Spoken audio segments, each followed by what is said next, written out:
All right, guys. So, little bit of updated news here earlier on today. So, it was confirmed from Brian Laundrie's attorney. The family attorney stated that Cassie Laundrie, which is Brian Laundrie's sister, stated that she was there. She was there when Brian Laundrie and the family decided to go camping on the September 6th and the 8th, and also too the day that Brian Laundrie came back from his cross country trip on September 1st, he actually arrived at her house. So this is critical because in the beginning, we didn't know anything about Casey Laundrie, but she went on the news and she was just talking about about Gabby, how a nice person she is, and I couldn't believe everything that was just happening. And she made around a statement saying that, okay, well, I haven't seen my brother ever since he went on this cross country trip. Okay, and that is completely a lie. And the thing is, the reason why, like I said, that is so vital because now we thinking like, okay, now you kind of just destroy your reputation. You know that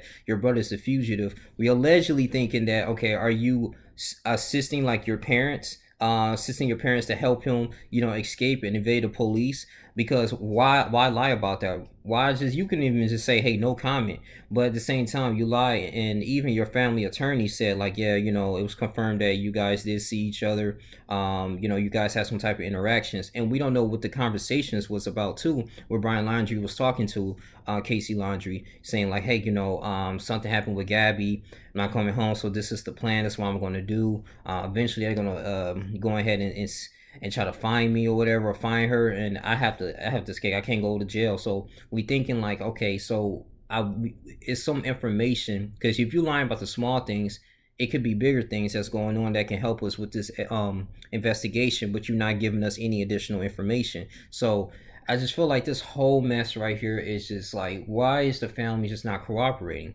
Now, Laundrie stopped by his sister home, according to Yahoo News, on the day he returned to Florida without Gabby Petito. Attorney Stephen Bertolonio said Laundrie saw Casey Laundrie twice in the first week of September. Casey Laundrie also saw her brother on September 6th at Florida Fort DeSoto Park. Bertolonio said Brian Laundrie stopped by his sister's home on the day the now missing wanted man returned home to Florida from a cross country trip without her. Stephen Bartolomeo, the Laundrie family attorney, told Insider Brian Laundrie saw his sister Casey Laundrie twice during the first week of September, including on September 1st, the day the authorities say he got home to Northport, Florida, from the couple's van life trip out west. So Bartolomeo confirmed that Casey Laundrie saw her brother on September 1st when he stopped by her home. Casey Laundrie saw her brother days later on September 6th at Florida's Fort DeSoto Park. So this before he went on this venture, because I think the September 17th last month, his parents declared that he was a found missing report. So Bartolomeo told Insider that any prior communication by Casey Laundrie that didn't mention the 2 days she saw Brian Laundrie was simply a difference of relating an answer to a question misinterpreted by Casey or poorly posed by the Inquirer. Now, on-camera interview that aired on ABC News, right? Good Morning America on September 17th. Casey Laundrie said, I haven't been able to talk to him. I wish I could talk to him. Casey Laundrie added, I cooperate in every way that I can. I wish I had information or I would give more. This is all I have. I gave to the police. The GMA report said Casey Laundrie had not spoken with Brian Laundrie since he returned home to Florida on September 1st. That's a lie. Casey Laundrie wasn't asked whether she had spoken with Brian since he returned home to Florida, nor was she asked when she last saw her brother. ABC News did not immediately return Insider's request for a comment about the differences between the transcript and reporting from GMA. So Petito's mother reported her missing police in New York September 11th after the family abruptly lost communication with a 22-year-old woman in late August while she was on a road trip with Brian Laundrie.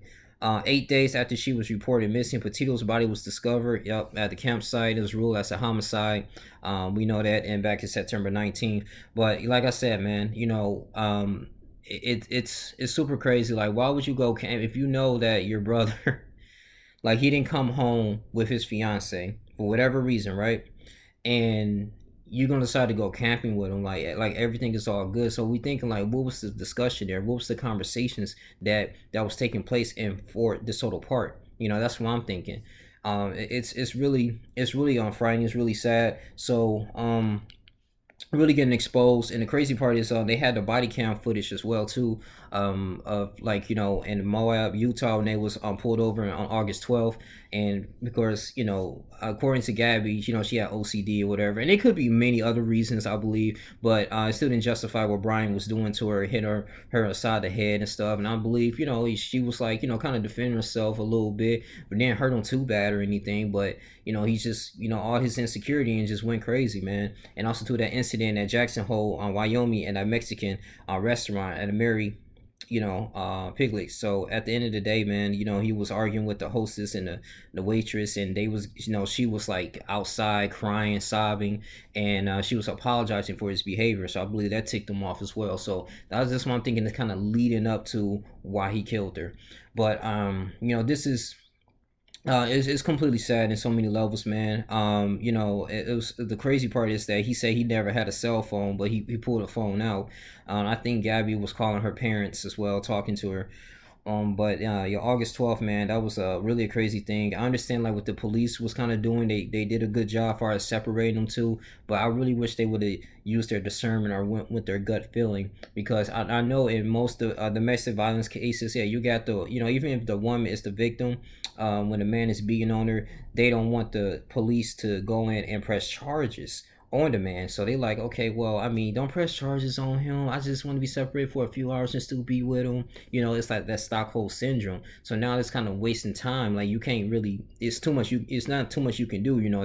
They're an adult. They're over 18. So it's like, okay. So, but I just wish they would have taken him in custody. Maybe, Gabby would have still be with us.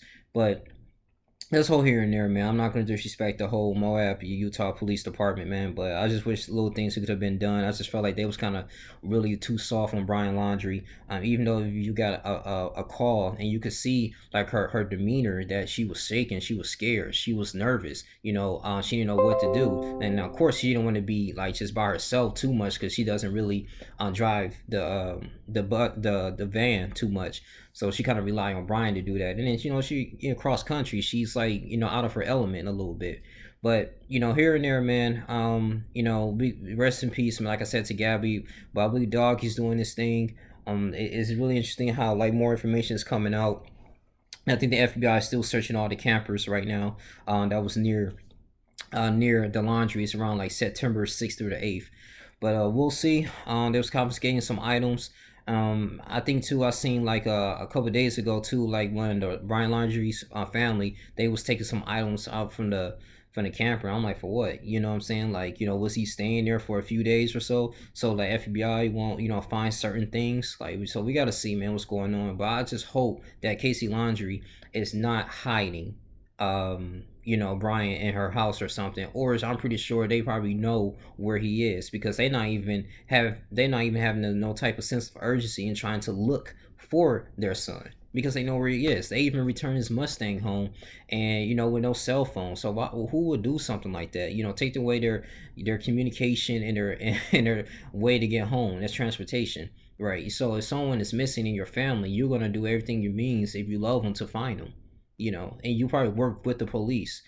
It's just ridiculous, man. It's just feel like this family's not showing any type of emotion. But only God knows what's going on. But at the end of the day, karma's gonna hit, and we're gonna really, we're gonna find out. I believe that God's gonna lead Dog, the bounty hunter, to where he needs to be, and help with the FBI agents, and we're gonna capture this guy. So that's all we have to say, man. You guys tune, like, comment, subscribe, share this video. That's just my thoughts on it, though. It's really found it interesting that she had to lie about this. I'm like, for what? Come on now. But yeah, like, comment, subscribe, share this video. I love you guys, man. I'm out. Till next time.